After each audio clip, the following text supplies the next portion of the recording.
Welcome to the GuthrieAmerica Podcast. We sit down with the amazing people who do life in our community because we believe every story should be told. I'm your host, Hetty Coleman. Today, I am sitting down with Jace Dunagan. Before we jump into this conversation, would you please go ahead and subscribe to YouTube, Instagram, all the goodness.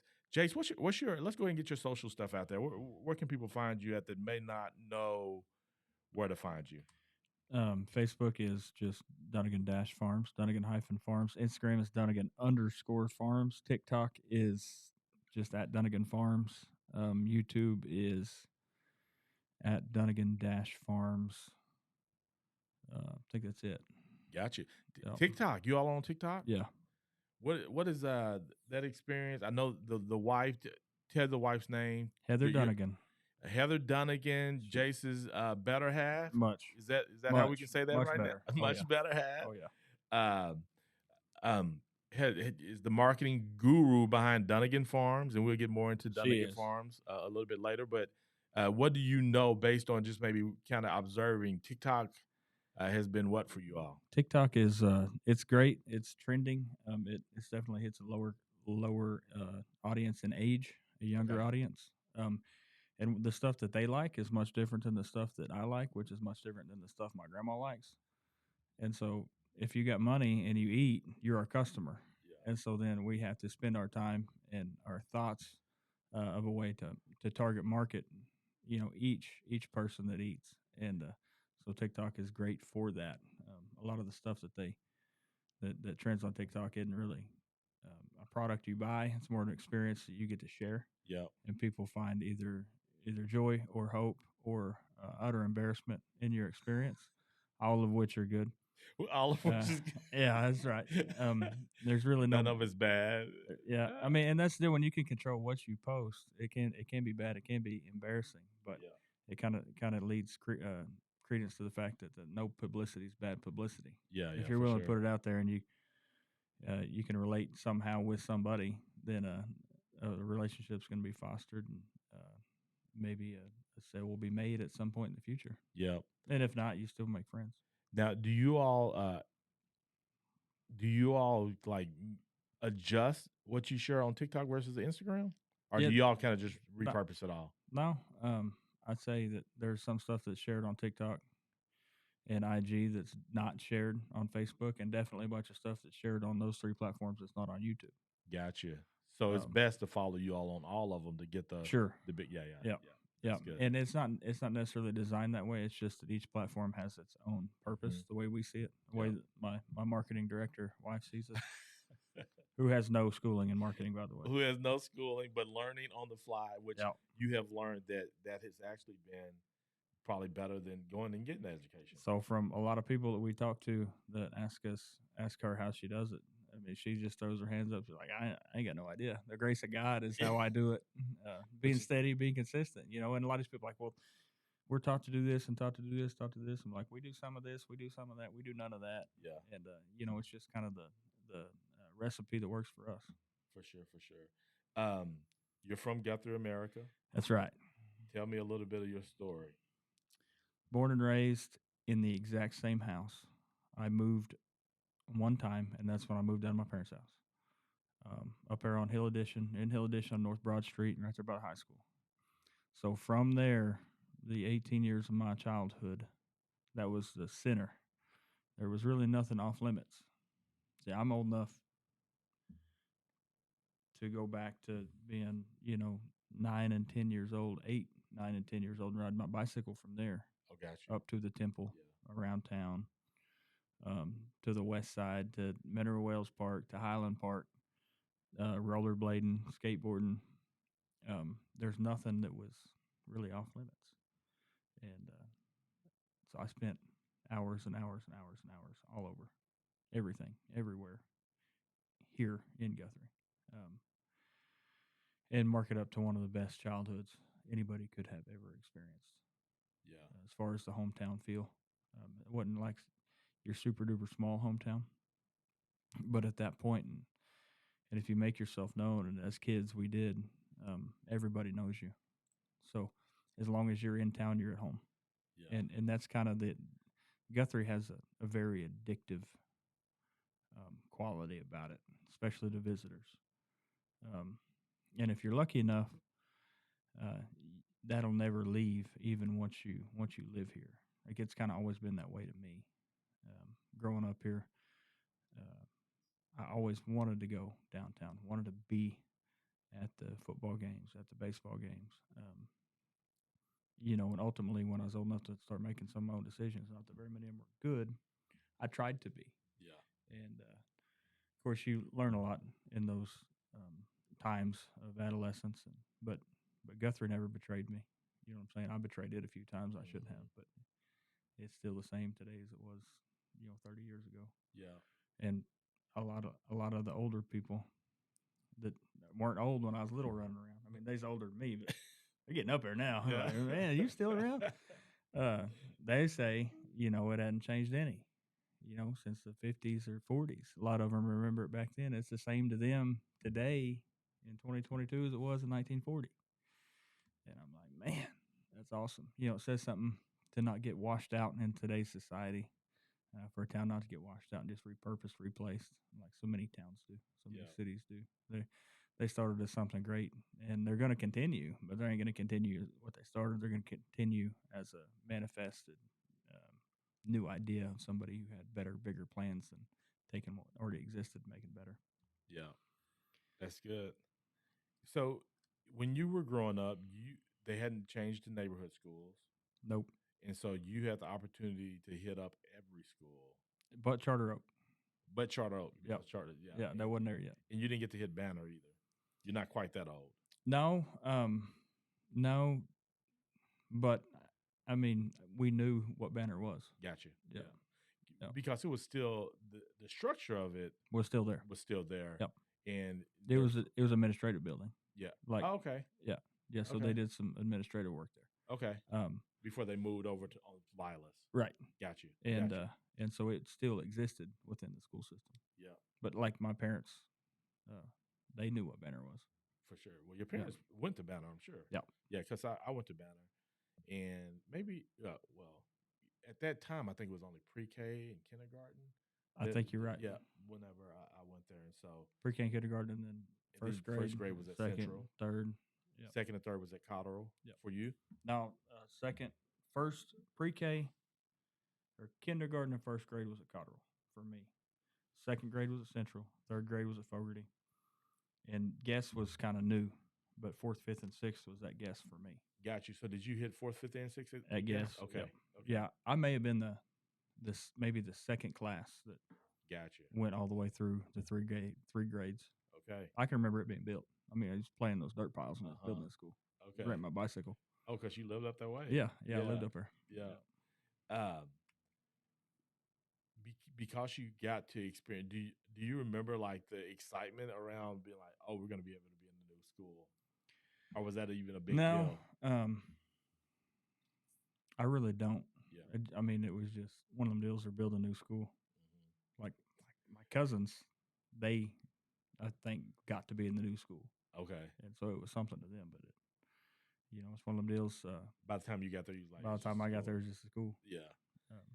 I knew it was a lot newer than Fogarty. Coming out of third grade Fogarty back in, that was in 95, 94.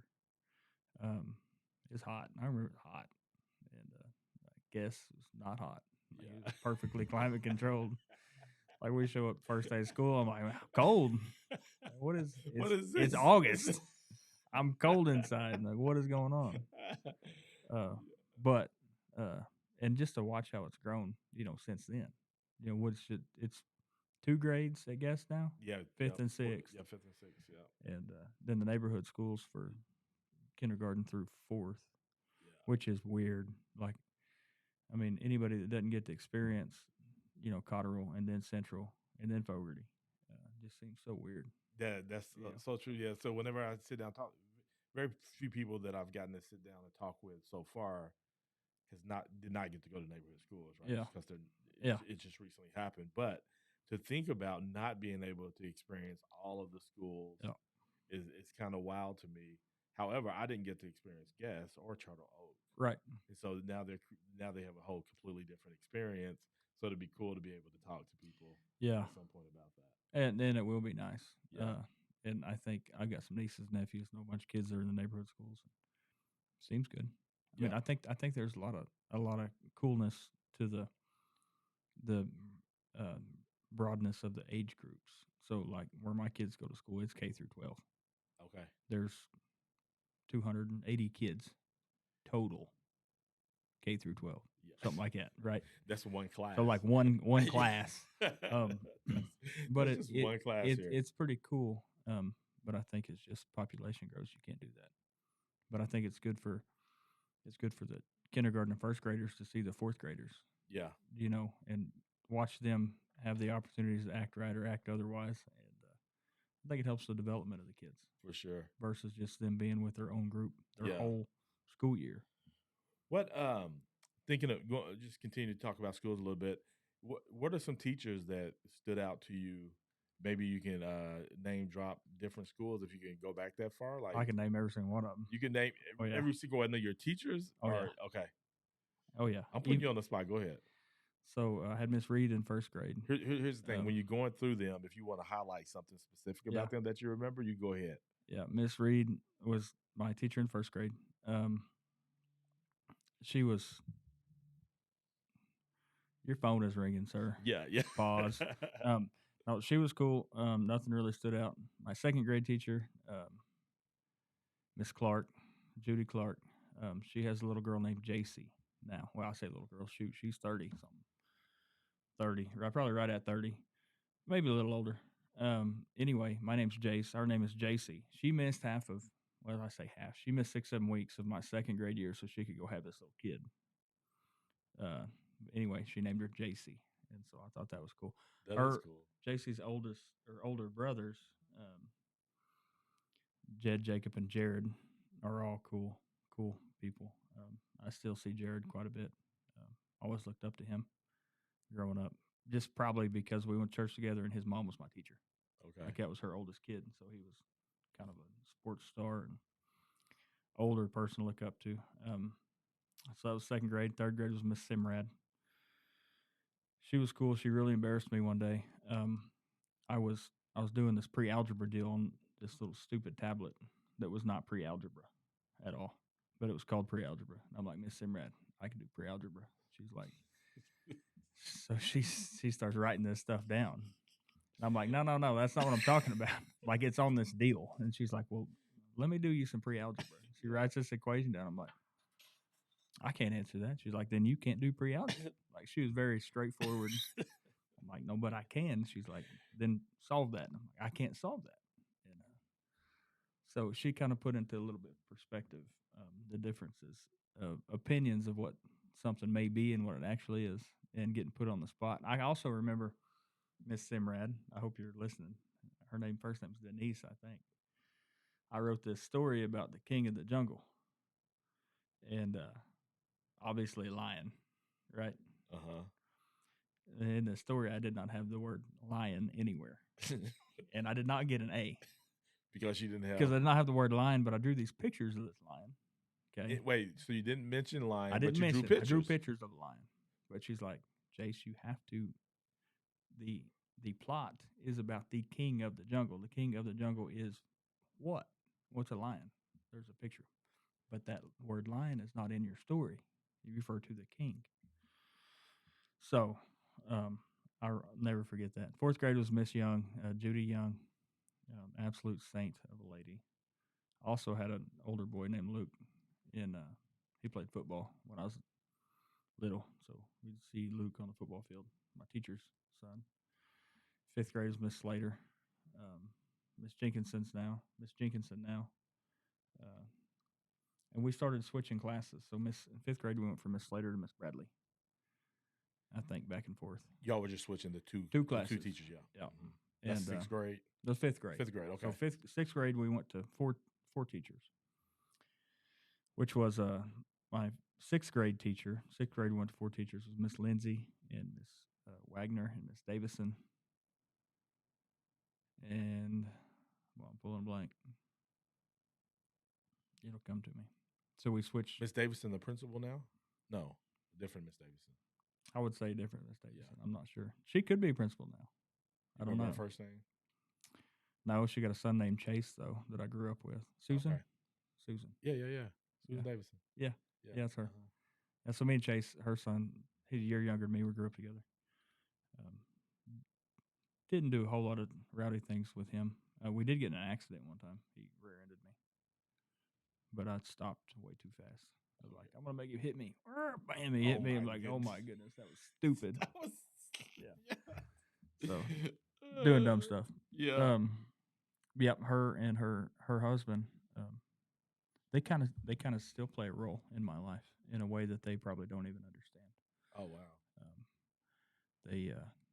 Her husband ranches and has been through some tough times in the ranch and in the ground and the raising cattle and having the ground to raise the cattle and fighting people with money that don't want to raise livestock. And so it's tough, and watching him go through it and persevere and be on this side of it's pretty cool. Yeah. Like you can beat it. Yeah. You know, hard work and effort and patience. Yeah, and then seventh grade started just at the junior high, which I'm surprised that building's still standing. I'm glad that building's still standing. I am too. Yeah. It's gonna be sad when it's not. I know. But I think they're trying to give it as much life as possible. I've heard it's got some issues. Yeah. Well, I mean, anything that old. It had issues then. No, you're right. You're right. Anything that old. And the problem is it costs so much money, and you have to do it in such a short amount of time. Yes. You know what I'm saying? Yep. You got to flip it pretty quick. And so that's. Because where would you send them? Exactly. Where? Nowhere. Yeah. The temple. Hold school at the temple for a year. I mean, you could. And I wouldn't suggest that. Yeah. But I don't know. It's too historic and nostalgic to do away with. Yeah. No, I like 7th and 8th grade. That's when I started playing school sports. Oh, what sports did you play? Played baseball, football, and played some golf in junior high, as a matter of fact. Basically just baseball and football in high school. Had a really good baseball team. Started the season of the 2002. Uh,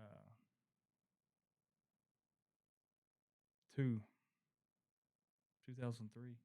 I don't remember what year it was. I think it was 2002. We won the state championship football 20 years ago, like last week. I think it was 2023. Yeah. And then played baseball. And a lot of the guys that I played ball with went on to play ball in college. And I was too stubborn to even want to go to college. They're like, we're going to go to college and play baseball. I'm like, I'm going to go to work and make money. And so I got a really big head start on them, right? But when you put it side to side now, there's no difference. Yeah.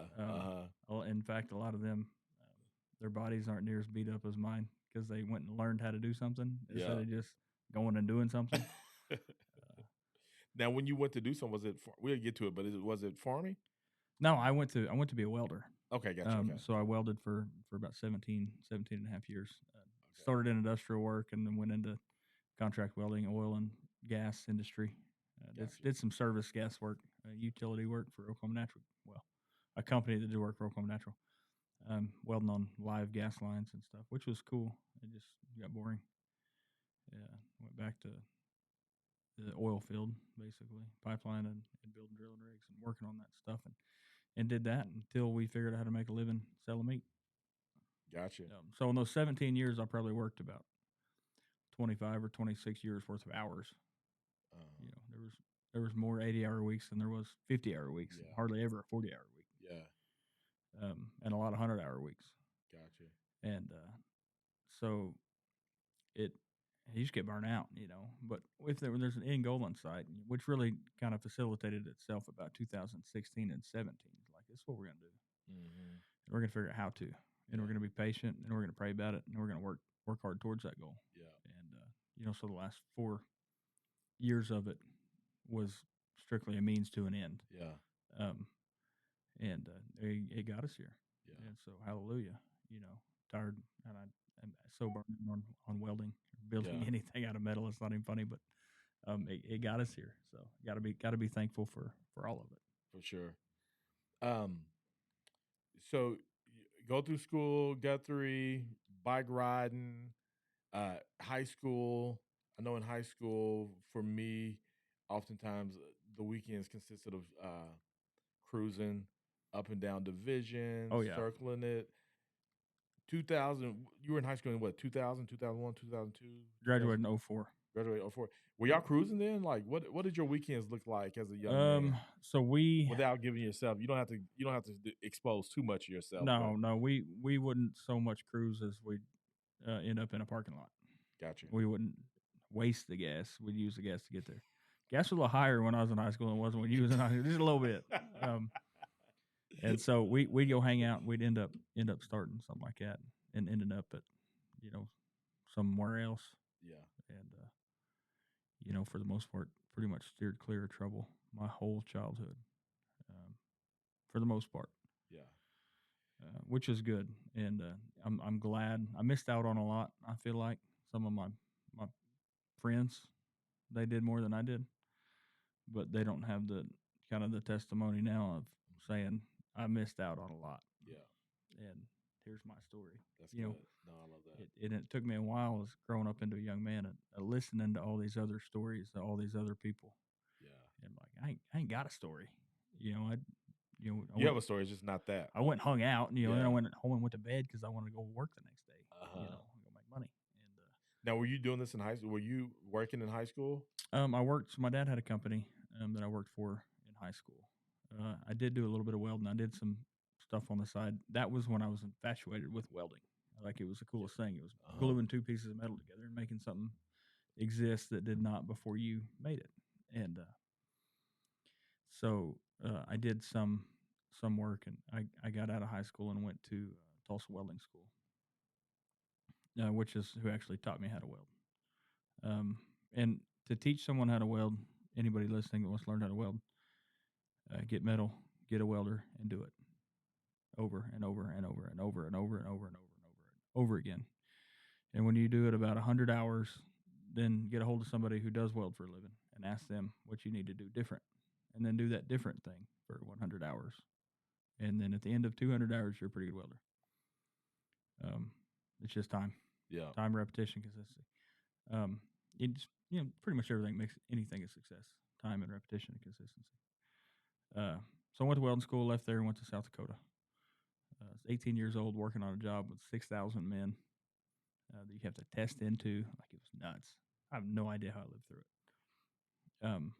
And did that, lived that life, building ethanol plants and power plants and working shutdowns. 2005, I was home like 12 days, the entire year. Wasn't even old enough to drink. Like, barely old enough to vote. On the road. Lord have mercy. My wife was in nursing school. We were just boyfriend, girlfriend at the time. And then I came home the end of 05 and got me a job in Oklahoma City and built a welding bed and went to contract welding, building, drilling rigs. And did that for a couple of years. Once I started that, I don't know, it was a whole different level. I thought I was a different level. Really wasn't. But it kind of opened the door, opened my eyes to the potential of what could be. Because I made a ton of money on doing all that industrial work, but I was gone.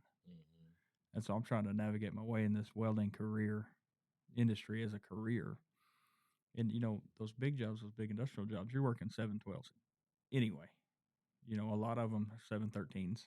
Some of them you're working 14 hours a day, 7 days a week. Yeah. So you're working a ton, 91, 98 hours a week. And 84 if you're working with a bunch of lazy people. Yeah. And so I had that mindset. Like, that's what I did. And so I come home and I start this other stuff. I'm like, we only work 11 hours a day. I'm like, it's a bunch of lazy people. Like, it's still daylight out. Why are we not working? We should still be grinding. Right. Even though we've put in 11 hours. Right. Yeah. It's nothing. And so that mentality really helped me create the future. for my family, myself, my wife, my kids. Now that mentality also takes a toll on the wife and the family and the kids. You know, when the man's role is to provide, um, you got to be real clear on what you're providing. Yeah. Providing a living hell for your family, or are you providing a life that they want? And how much of you do they want in that life? If they want a lot of you, you're not providing anything. Yeah. You're not making their dreams come true by buying them stuff.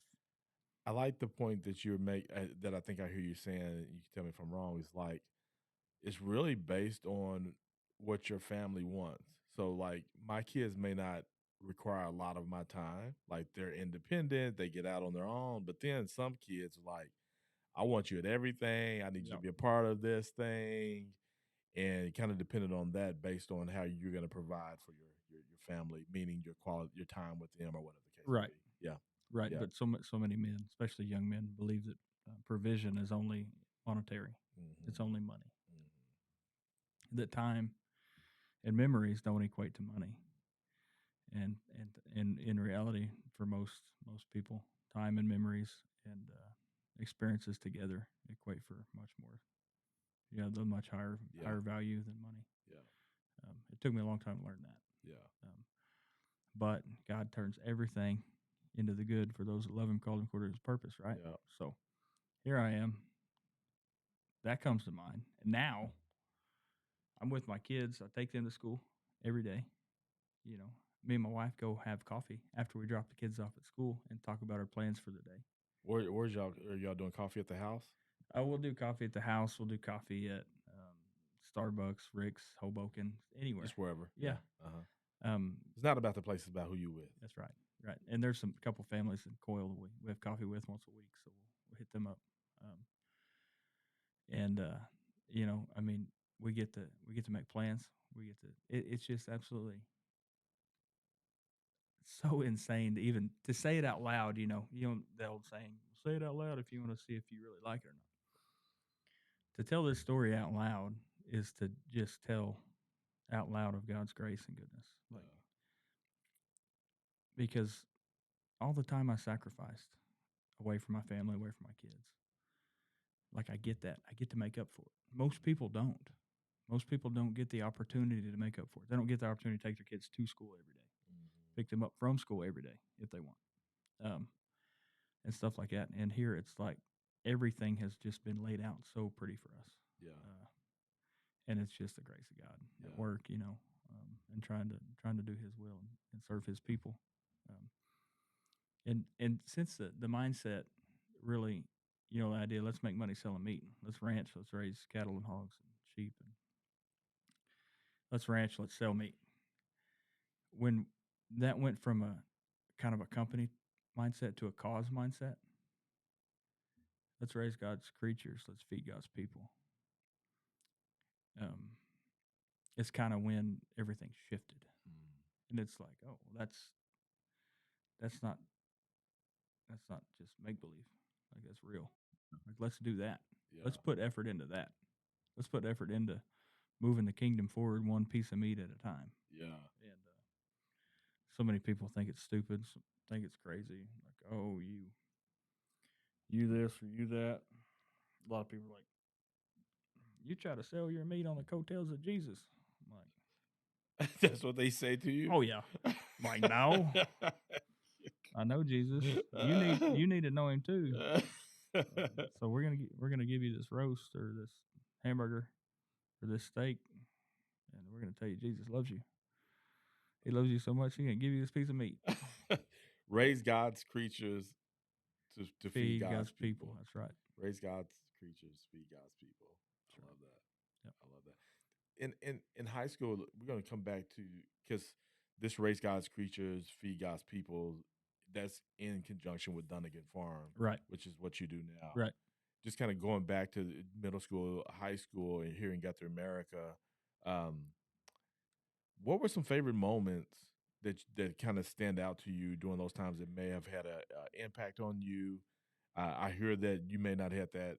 I won't say the normal high school life in the sense of like the party and all that. Maybe you went to parties, but you didn't partake in like what happened in those things. But I think it's important that people hear that.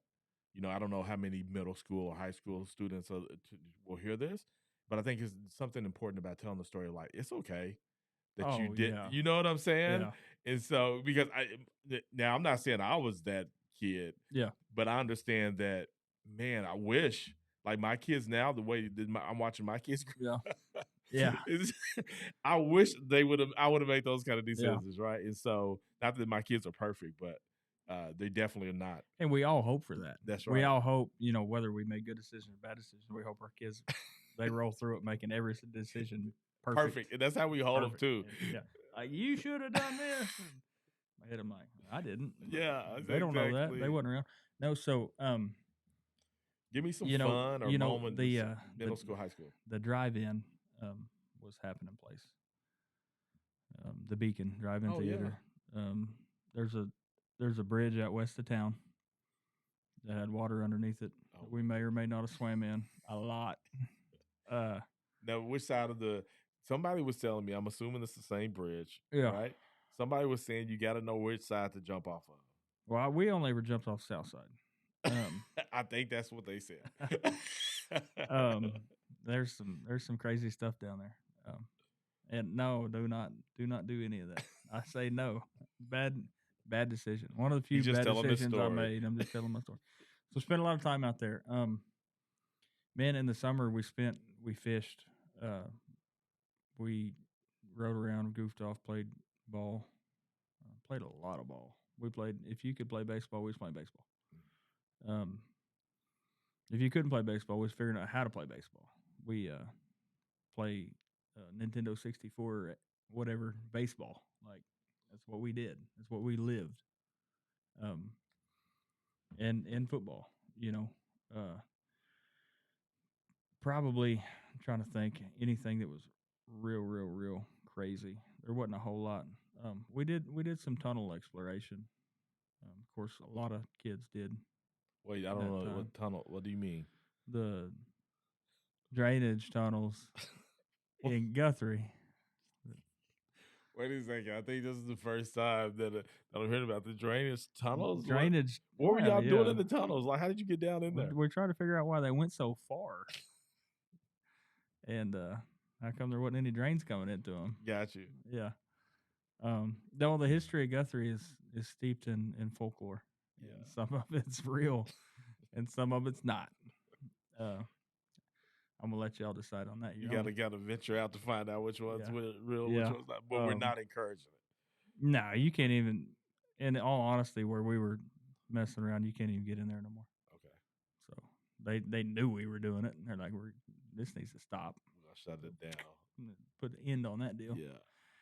Y'all messed it up for future kids. Oh yeah. Oh yeah. So I can remember one deal we did in high school, and one of my bad decisions. So my dad owned a business, and he was a roofing contractor, and dealt with this roof coating. And so our junior year, we wanted to take the senior parking lot of the high school. You want to do what to it? We wanted the senior parking lot. Okay. Like, we were juniors, but we didn't care. Oh, gotcha. We did not care. Yeah. And so we took this roof coating, and we wrote all over the senior parking lot at the high school in this roof coating. And we convinced, I don't know if he knows, we convinced Mr. Sykes that we didn't do that, that the seniors did that to get back at us for something. Oh. And, yeah, they all got in trouble, and we didn't. That is and we 100% did it. Mr. Sykes was y'all's principal? Yeah. Man, okay. Yeah, so his youngest son, Kyle, was also in our class. And that may have helped. I don't think so, because he was pretty hard on us. Yeah. I think he knew a lot more about what we were doing than we thought he did. Uh-huh. But he was a good principal. I mean, he had been around for, a minute. Yeah. You wasn't pulling anything on him. No. We thought we were. Yeah. And he held that esteemed tower look like well. Like, he could see right through us, and we thought we had one over on him, And then he'd be like waiting for us. Like, how did you know? I'm like, everybody knows. Like, Yeah. oh, okay. Yeah. But no, didn't do a whole lot of crazy stuff. I was in ag in high school, and we made this. This was stupid. Oh, tennis ball cannon, Oh. potato cannon. Call it potato cannon, and it ended up being a great potato cannon once we got it off school property. But we had to try it before we took it. So what were y'all shooting potatoes out of it or tennis balls? It was actually a tennis ball. Wow. Full of BBs. Oh. Oh yeah, we should have went to jail. Oh my goodness. Yeah. It shot from the ag building over guess. Are you serious? I'm dead serious. Yeah. Like up past the bus barn over the practice. So y'all could just like see it. It's gone. And it sounded like a bomb went off. And it was outside, like right outside. And when it shot, the pressure blew the cannon down, and it slid all the way back inside and like chipped the concrete off from the flames burning out of it. Oh my goodness. It was gnarly. And so we didn't die. We didn't go to jail. Good. We did lie about what happened. Yeah. But it kept us out of jail. Yeah. And all of our ears rang for about a month. Oh my goodness. So stupid. And Mr. Smith, now I'm still I'm friends with him. Yeah, I'm friends with him, and I need to call him and tell him we did that because he doesn't know, but he retired. He may get a kick out of it. It may go ahead and give him a heart attack. He was always on the verge with us, with the seniors above the year older than us. There's a few of them. I will not name them. But with that class and us, he was always on the verge of a full heart attack. Yeah. Like his heart's going to stop. It's just going to explode out of his chest and he's going to die. Yeah. We kept him on his toes. Yeah. Stupid. Just being a stupid kid. Yeah. That's what I'm saying. Like, there's been times where I have betrayed Guthrie. Yeah. Those are the times. A couple of them. Yeah. But Guthrie's never betrayed me. Yeah. And looking back on it, like there's part of me that wants to see Guthrie grow going forward, and especially being what you would call, I guess, a merchant. Mm-hmm. Of course, we want people.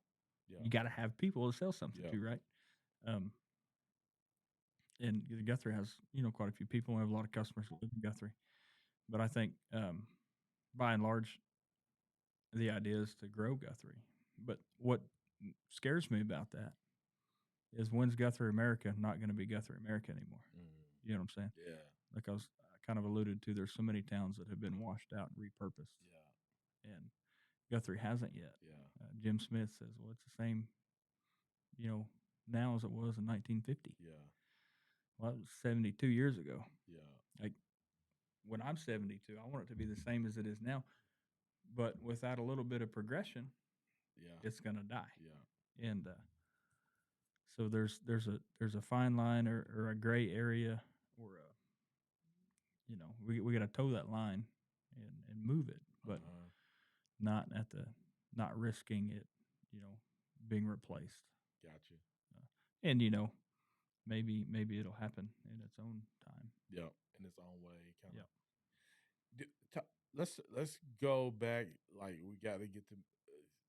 we have to get to your wife. Yeah. Because she was around when you were growing up. Oh yeah.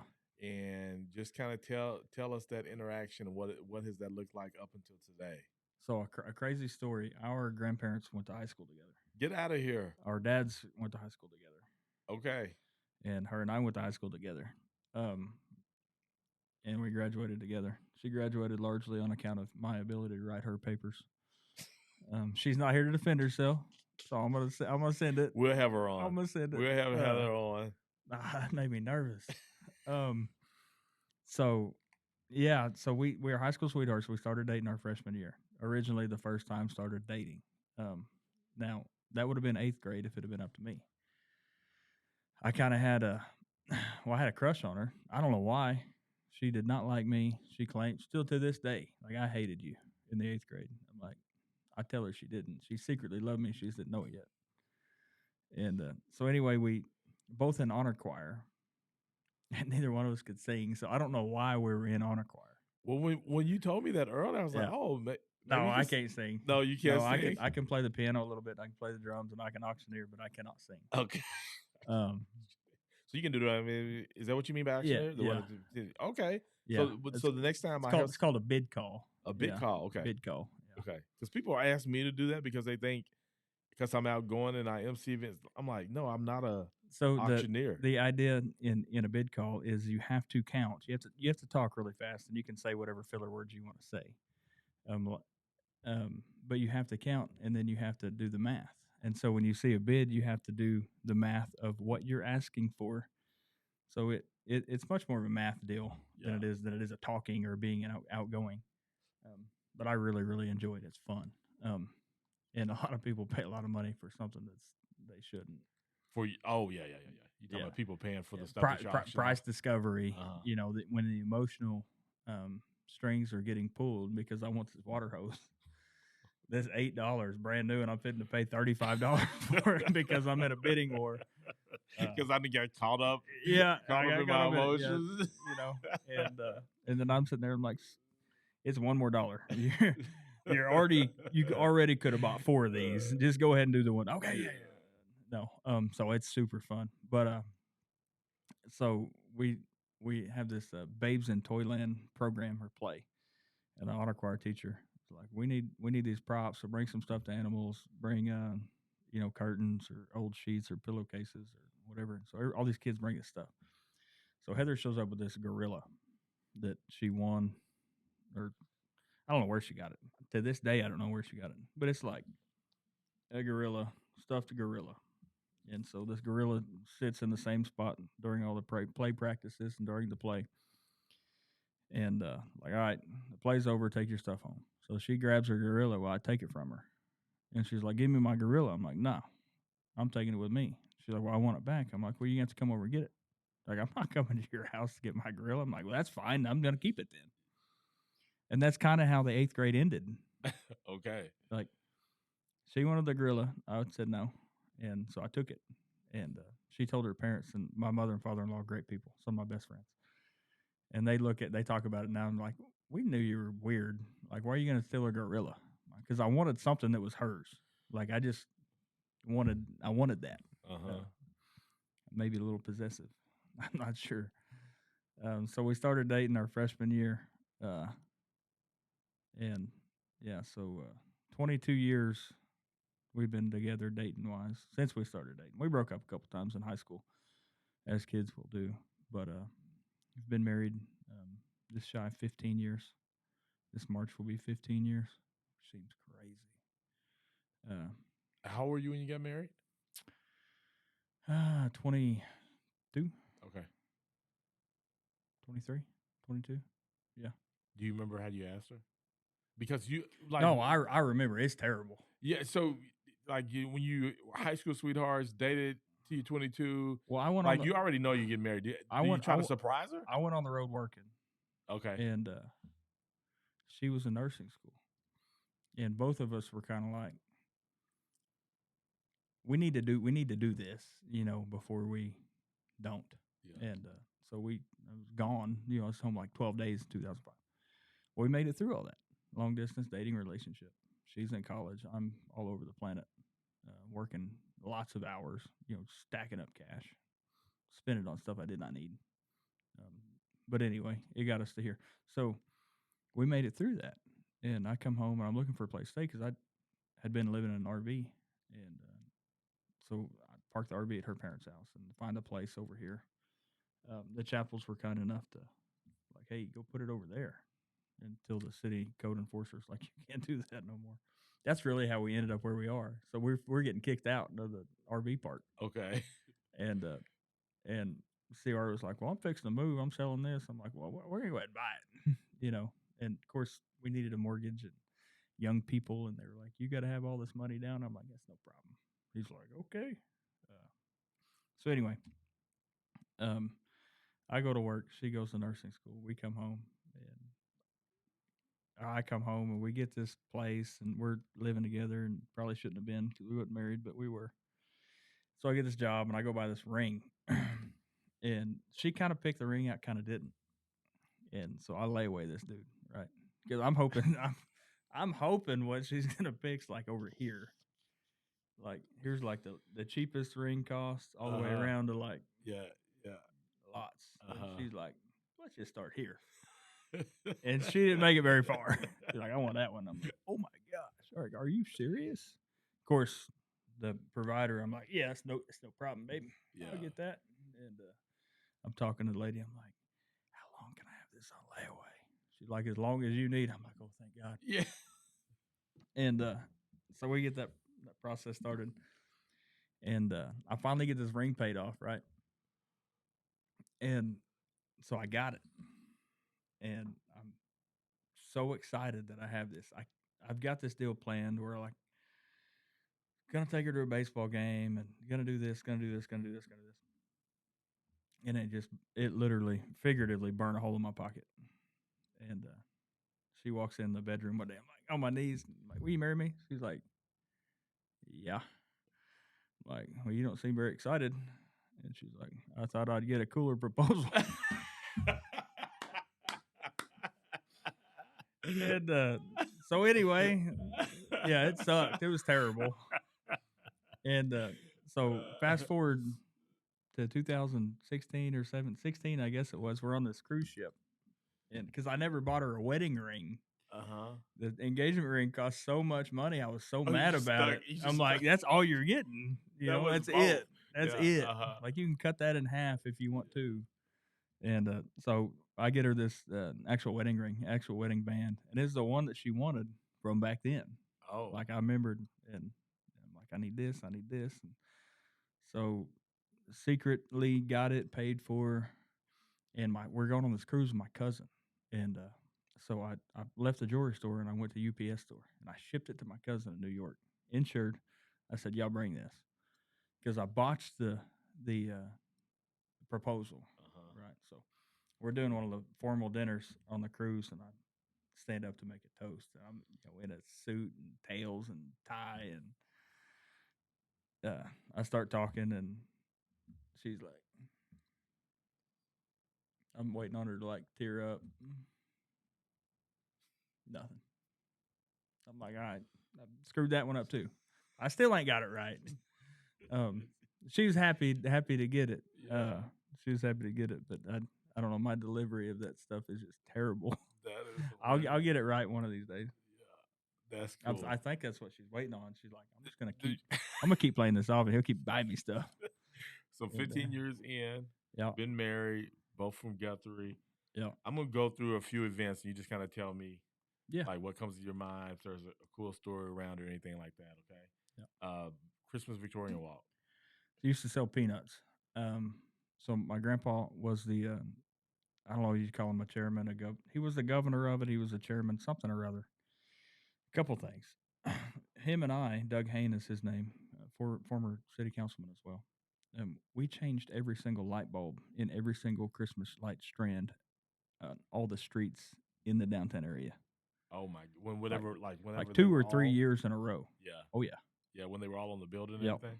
Yeah. So the ones that were out, you would go through and fix them. We go through and change them. Wow. For like 3 years in a row, we done that, and it took 6 weeks. We couldn't do it, just nonstop. Yeah. Took maybe not 6 weeks, a couple weeks of doing that before the Victorian Walk. But we dress up in the 1920s hats and clothes and this little wooden box with a strap that went around your neck and a bag of half a pound of peanuts. And we'd walk around and sell peanuts. Did you scoop them or were they bagged up? I was bagged up. Got you.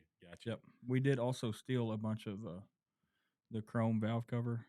Uh-huh. You know what I'm talking about? Yeah. Yeah. That for whatever reason, the peanut selling deal, we were graded off of how many of those chrome valve cover caps we came back with, not how many peanuts we sold. Isn't that terrible? Oh my gosh. That is hilarious. So anyway, I'd no longer steal those. I was like 11, just for the record. I don't know what we were thinking. So stupid. That's funny. But no, the Victorian Christmas walk downtown has just been something I look forward to every year. That's good. I love it. That's good. 89 is parade. Okay. So where Golden Age added on a couple years ago, they basically took that parking lot between them and Ash Street Place That was our spot, right across from the library. Got you. We'd park a truck up there like Tuesday.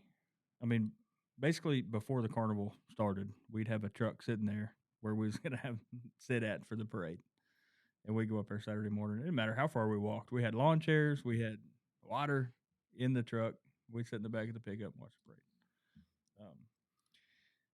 The Guthrie 89ers Day Parade and Carnival is the culmination of the best small town event you can even imagine. When you watch stuff on TV, you watch these summer socials, and everybody's excited and happy, and there's some baseball game or something. Like all of that sounds cool and looks cool, and Hollywood tries to recreate in movies what we experience every year with the 89ers Day Parade and Carnival. Like there's nothing beyond it. Yeah. As far as a real life small town experience, there's just not. Yeah. You sit, cool. You watch the carnival. A lot of people say, "Well, it's the same stuff every year." Well, and it needs to be. Like it's a tradition. A tradition's the same stuff. It's different people popping wheelies on those 3-wheelers. It may be the same 3-wheelers, but to finish all that up with going down to the carnival, going down to the vendors to eat, and they go into play. It's just there's nothing like it. And if everybody that has came and experienced it for the first time, they come back, even if they're not from Guthrie. Mm-hmm. Like it is incredibly huge as far as experiencing all of Guthrie in one day. Yeah. Yeah, no, it's true. Like, and you think about that, and you think about like before the high school football games, all the tailgating that goes on outside. It's kind of like the same type deal. Mm-hmm. The Victorian Christmas Walk. There's parts of that are kind of like, they pull on some of those same strings. But the 89ers Day Parade and Carnival is everything in one day. Yeah. Like it's all of it. It's a combination. For the most part. You drive around town and there's people, it's family reunions. It's just everybody's coming together. So good. So you get the sidewalks and streets cleaned. You get new paint. Like it's something that's so exciting to look forward to. When you see the street sweeper and you see them painting the lines in the street, it's like you get a lighter spirit. You're like, yeah, the 89ers this weekend. It's like, come on with it. And everybody looks forward to it. And, a couple stray dogs and some stabbings recently. It's terrible. That's horrible. Horrible, but it's still not going to kill it. No. You know what I mean? Just you're dealing with humans. Anytime you're going to do any dealings with humans, you're guaranteed there's a good chance of failure. Yeah, something's going to happen. Bluegrass Festival.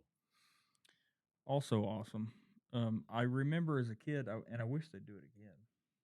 And I don't remember why they did this a couple years. It may have rained too much, but at Jelsma Stadium was the kind of the final stage of the coolest. I think Willie Nelson came one year and played at Jelsma Stadium. Wait, they used to have Bluegrass Festival? I had a couple of the shows there, yeah. Really? Yeah. I did not know that. Yeah, so that was crazy. That's cool. Yeah, they should do that again. I think it was tight. Yeah, that would be really legit. Yeah.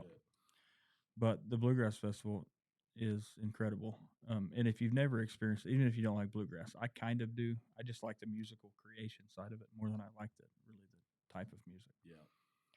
But you see these guys and gals, and they'll sit down, and one of them will play a tune, and then another one will play a tune. And before you know it, there's 35 people playing in one song that they're creating as they go. Yeah. And they call it jamming or whatever. Yeah. And it's insane. Yeah. Like the musical prowess is needs to be acknowledged. Yeah.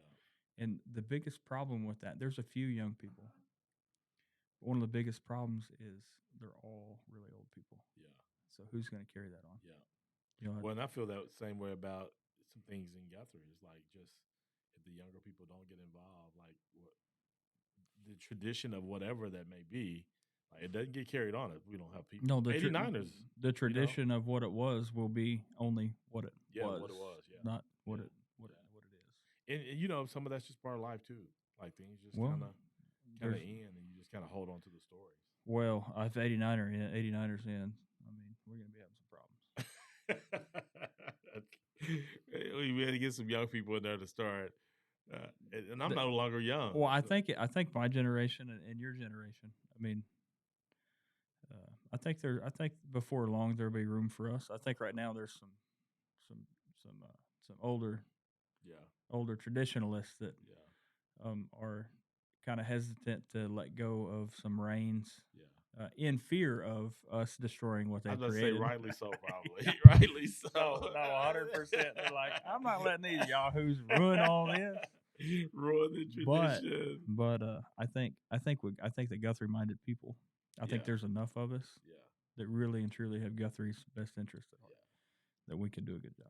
And I think when the time comes for us to step up and be there, we'll be ready, and they'll be ready to let us. You know, I just hope it's before they're all dead, so we can ask them stuff. Guthrie homecoming. Oh man, probably one of the worst times of the year for high school students because they get out half the day. There's too much time that's unaccounted for, and now there are those who make good choices. There are those who choose otherwise. But the homecoming parade is fun. Homecoming game is fun. Yeah. I mean, when you think about small town America getting hyped about some high school football, that's it. It don't get no bigger. Yeah, in here. It don't get no bigger in here. You know, and I didn't know that. And now I say this probably every podcast, but I did not recognize like that's not a thing everywhere. So I didn't either. Growing up here, like I thought, every single town got this hype about everything, and they don't. No. Like Edmond Memorial's having a homecoming game tonight, and you drive by and count 109 people in the stands. Like, what are you talking about? Like, they didn't shut the town down for this? That's right. They didn't shut down the streets. Like, the post office didn't close early for homecoming? Yeah. Like, this is weird. No, I'm right there with you. I thought everybody was like that. I thought everybody until I started talking to people. And they're not. Yeah, that's crazy. Red Brick Nights. Red Brick Nights is a beautiful idea. It's necessary. It's needed. And I think Calvin, I can't think of his last name. Stupid me. Fireworks are popping, hitting his fireworks. Yeah. I think, isn't that the start of the Red Brick Night series? Or the second? No, it's the first or second? It's the third? Yeah, May, June, July. Okay. Yeah. Well, man, you want to talk about a small town sock hop that's just doesn't get any better. No. They got food trucks, they got vendors, they got drinks, they got fireworks, they got live music, a lot of good local live music. Yeah. So if you've ever thought, like just been driving around and be like, man, it'd be so cool if they shut this street down. They bring all this stuff here and we just hang out on this beautiful evening. Well, that's what Red Brick Nights is.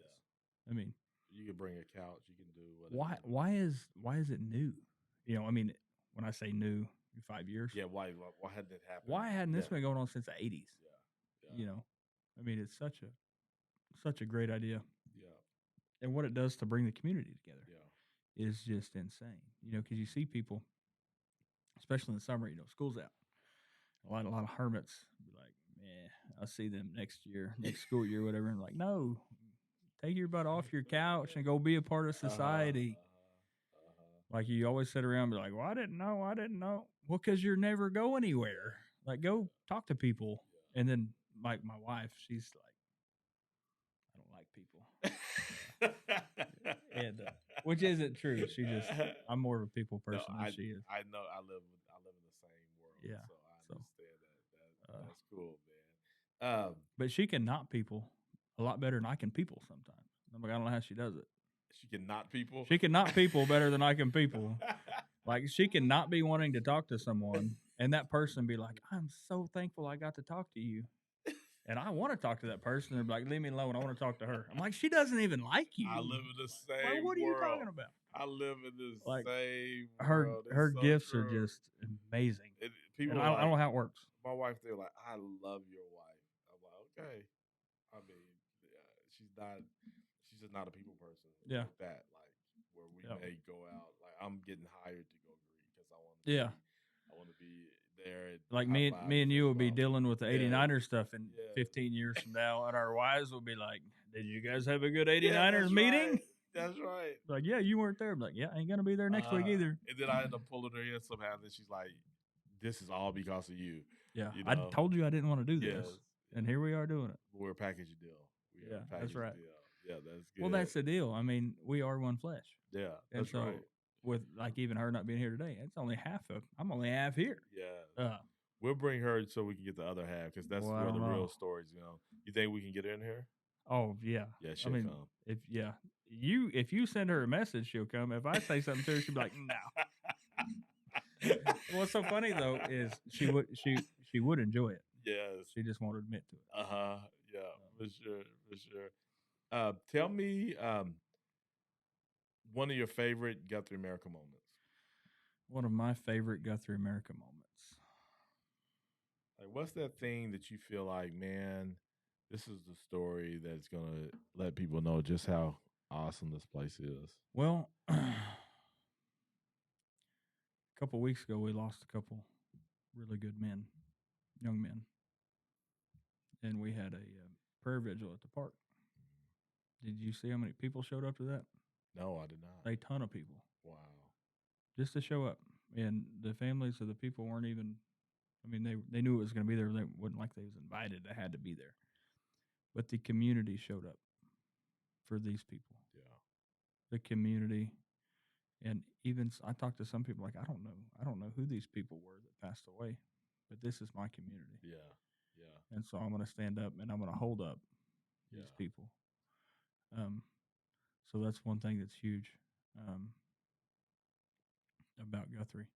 You know, one thing about Guthrie football that I think is so cool. For the most part, we're a pretty good football team. Yeah. What I think makes and you know, it's not necessarily just the football; it's the parents of these kids. When we bring someone to our town, if they beat us in football, one thing that makes Guthrie stand out to me, like Bishop McGinnis, for instance, that was a hard fought game. We lost. They were respectful. We were respectful. You can come to Guthrie and get beat or beat us, and we're going to treat you the same, regardless. Yeah. Like the support of the school sports is just second to none. Yeah. Like you said, you thought it was like that everywhere. I did too. Yeah. It ain't. No. And I don't think it needs to be glanced over. I think it needs to be celebrated. Yeah. There's a lot of kids and a lot of sports and a lot of towns that don't have that. Yeah. You know, maybe if they came here and they had this type of infrastructure supporting them, they could go further. For sure. For sure. So I love to watch the community come around and together in a selfless way. Yeah. And I mean everything you've talked about, the parade, the Victorian Walk, Red Brick Nights, stuff at the park the other night was just so beautiful. Yeah. Because it's to gain nothing for that person, but just to be there physically, emotionally, for someone else. Yeah. No, that's good. What does Choose Guthrie mean to you? Well, to me, and I will acknowledge that it probably means something different to other people. Yeah. Choose Guthrie to me means honor the traditions that were created by those before us. Lend value to those traditions in a way that would honor those that we're going to leave it to. That's good. That's good. Jace, I deeply appreciate you being willing to spend time with us. Give us, again, how people can find you. I'm going to bring you back on so we can talk Dunagan Farm and business and marketing for the Hetty Coleman podcast, which is a different podcast that I do. Definitely. We'll get Heather in with that one. Yeah. That'll be more her forte. I think we get all three sit down, and I'd love to do that sooner than later as we go into the new year. Yeah. Just for people who are thinking about business and marketing and things like that. Yep. I think that would be great. Waiting for the right time to start a business that's Yeah. never going to come by. It's never. You just got to start it. It's like having children. Just go. There's that. Yeah, just go. Just go for it. So we're gonna do that because there's so much. But before we end, I'd love for you just to talk about two things: your event that you all have Yep. as a business and the why behind that, and then I think you should share just the quick version of your testimony as far as how you came to know Jesus Christ as your Lord and Savior. Yeah, because that's a big deal, and I think Guthrie America is about this podcast is about people's stories. Yep. That's a big part of your story. That's a huge part of my story. So if you close us out with those two, that'd be awesome. Yeah. So my wife and I own Dunagan Farms, DunaganFarms.com. Socials, Dunagan-Farms or Dunagan _ farms on everything. So our farm day is a gathering. We put on free family fun. So kind of our mission statement is loving God and meeting people where they are. But it's using God's creatures to feed God's people. And so we have spent a ton of money to have all this stuff out there. And this past spring of 22, we had a little over 5,000 people show up in 7 hours. We fed like 4,200 people. Didn't cost anybody anything. If you wanted to spend money, you could, but you could come eat and have fun for free. 100% free. And that was what we wanted to do. That's why we do it. There's a lot of people that don't have a lot of opportunities to do certain things, and those people get taken out of consideration a lot. And those people matter, right? Those people breathe air. Those people have kids that are going to change the world, and so we want to make sure that they know that they're loved and that they're accepted. And so I was kind of raised in church. A lot of people, some people know this about me, some people don't. I was raised kind of in church and got baptized at First Christian Church, Disciples of Christ over there on Noble, and that was a transaction. That wasn't a transition. That was my first dunk. And I'm a big believer in 2 or 3 or 4 if it takes it. But you're talking about baptism. Talking about baptism, yeah. So I grew up, and I did make a lot of the right decisions as a kid, as a young man. I'd made a few wrong ones, but my good ones outweighed my bad ones. And so then, like I was saying earlier, I worked a lot. I made a lot of money. I worked hard. I could create. I thought way too highly of myself. So one of the biggest decisions that I made that was the most poor was saying to God, if you're a God, I don't need you. I'm gonna go do this on my own. And I'm not a Calvinist at all. I do not believe that the predestination of the elect is the elect, and that is all who are going. But I also can't argue with the fact that He let me make that decision to get my headspace filled with all this stuff that He can now use to talk to a certain type of person who denounces the existence of God and really hangs on to the atheistic worldview. And so I went to be an atheist. It sounds so stupid now. It's beautiful because He used me. He uses me now because of that. You know what I'm saying? Yeah. He works everything together for the good of those who love Him, called according to His purpose. I'm like, hey, yo, Dad, I'm gonna go be an atheist. He's like, all right, go get studied up. Remember that. Yeah. Because when you come back over here, you're gonna be talking to those same people. Yeah. That you're arguing about now. Yeah. And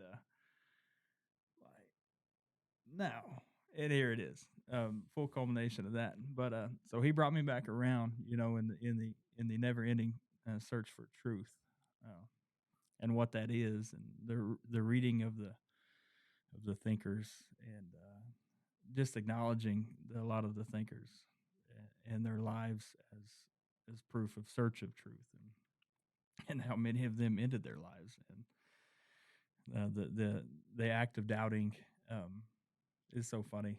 And then you doubt that you're doubting, and then you doubt that you're doubting properly. And so what are you doing?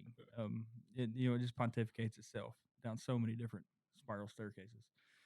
And that's the goal of the enemy, He's like, I'm going to take everybody and I'm going to use whatever tendencies they naturally have to doubt, and I'm gonna blow those up. Yeah. I'm gonna make them so big they can't avoid them. They're gonna have to investigate them. They're gonna have to find out, and hopefully they die while they're finding out. They hopefully they die physical death before they get back to the Lord. Yeah. And thank God I made it.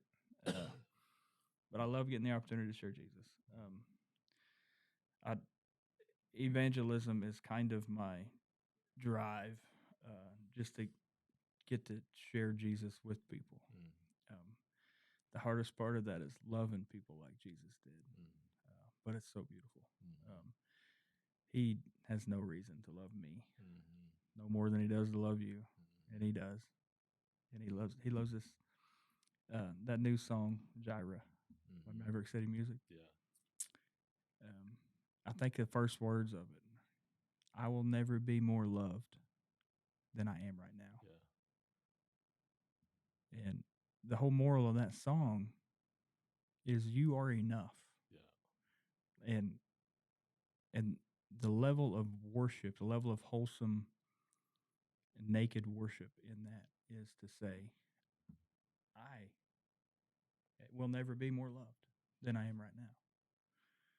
And you are enough. Yeah. Like, it's so simple. It's so simple. It's so deep. It's so complex. But if I wouldn't have been an atheist, I'd have had no appreciation for that. Yeah. And so the second dunking, that's what started the transition. I look at a lot of baptisms, and thank the Lord I get to baptize a lot of people. And I pray about every one of them. Lord, let this be a transition, not a transaction. Because I've received both of them. Yeah. The latter, the transition is much better than the transaction. The transaction is I go get wet and I get this little certificate with my name on it. Yeah. You know, it's like, I do this, you give me this. Yeah. The transition is I'm gonna lay my life down. Yeah. Here in this baptistry, and I'm gonna do it every day henceforth. Yeah. Until he returns or calls me home. That's good. And I'm kind of getting fired up right now thinking about it. But that is why we exist, is to share the love of Jesus Christ. He's equipped my wife and I with different gifts, different people that we can each share with and share to and relate with. And everybody eats. Yeah. So how many people do we get to talk to and they come in to buy food? A lot. Yeah. Like, did you know Yeah. Jesus died for you? Or where are you going when you leave here? Yeah. I'm going home. Now, what about when you leave here? Yeah. What do you mean? Like, yeah, there we go. Where you going? Oh, I don't know. I guess back into the ground. Like, all right, that's where you want to be. You know, just try to subtly open doors to share, and which has helped. It's been so great, and watch him work in our ministry, our business. Yeah. Is just so beautiful. That's good. Brings people in and changes their lives, and we get to witness. A lot of times it has nothing to do with us. Yeah. Like, we're just a conduit. Yeah. And they're there. Somebody else is there. Life-changing something happens, and we're like, hallelujah. Yeah. You know, like, it's just so awesome. We don't deserve any of this junk. None of it. And none of it mattered. None of this life here matters, really. It's just a mess. But if we're going to be here, we're going to be about the Father's work. And that's number one goal every day. Share Jesus. That's good. That's good. Ladies and gentlemen, Jace Dunagan. Jace, thank you so much for being willing to share your story with us. Absolutely. And one more time, where people find you on social? So Facebook is just Dunagan-Farms, Dunagan-Farms. Instagram and TikTok is Dunagan_Farms. I said that wrong. Instagram and YouTube, Dunagan_Farms. TikTok is just at Dunagan Farms. No hyphen, no underscore. And that's where we're at on social. Website is Dunagan-Farms.com. Gotcha. Ladies and gentlemen, thank you for hitting that play button again for the GuthrieAmerica Podcast. We're on a mission to have every story told of the fabulous people who do life here and who are from here. Will yours be next?